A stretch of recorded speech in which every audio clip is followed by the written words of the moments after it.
তিন ধরনের ব্যক্তিকে জাহান্নামে পাঠানো হবে। হাদিসে এসেছে, ওই তিন ব্যক্তির নিয়ত শুদ্ধ ছিল না, অর্থাৎ তারা আল্লাহকে সন্তুষ্ট করার জন্য ইবাদত করেনি। আবু হুরায়রা রাদিয়াল্লাহু আনহু থেকে বর্ণিত হাদিসে রাসূল সাল্লাল্লাহু আলাইহি সাল্লাম বলেন, কিয়ামতে সবার আগে যাদের বিচারের জন্য আনা হবে তাদের মধ্যে অন্যতম দানবীর, আলেম ও আল্লাহর পথে জিহাদকারী শহীদ। আল্লাহ তাআলা প্রথমে শহীদকে নিয়ামতগুলো দেখিয়ে প্রশ্ন করবেন, এসব নিয়ামতের পরিপ্রেক্ষিতে তুমি কি করেছ?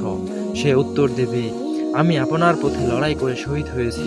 তখন আল্লাহ বলবেন, তুমি মিথ্যা বলেছ, তুমি শহীদ হয়েছ লোকে যাতে তোমাকে বীর বাহাদুর বলে, তুমি সেটি দুনিয়ায় পেয়ে গেছ, সেই কারণে এখানে তোমার কোনো প্রাপ্য নেই।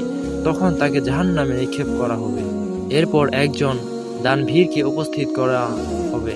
তাকে দেওয়া সম্পদ দেখে আল্লাহ বলবেন, এসব নিয়ামতের পরিপ্রেক্ষিতে তুমি কি করেছ?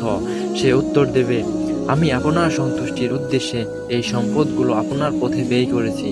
তখন আল্লাহ বলবেন, তুমি মিথ্যা বলেছ, তুমি দান করেছ যাতে লোকে তোমাকে দানবীর বলে, তুমি সেটি দুনিয়ায় পেয়ে গেছ, সেই কারণে এখানে তোমার কোনো প্রাপ্য নেই। তাকেও জাহান্নামে নিক্ষেপ করা হবে। এবার একজন আলেমকে নিয়ে আসা হবে। আল্লাহ তাআলা আলেমকে জিজ্ঞাসা করেন, তোমাকে আমি যে জ্ঞান দিয়েছিলাম সেটি তুমি কোন পথে ব্যয় করেছ? তখন সে বলবে, আমি আপনাকে খুশি করার জন্য সেই জ্ঞান অন্য মানুষের কাছে পৌঁছে দিয়েছি।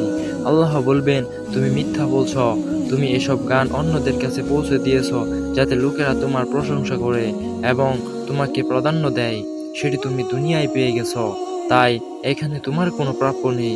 এরপর তাকেও জাহান্নামে নিক্ষেপ করা হবে।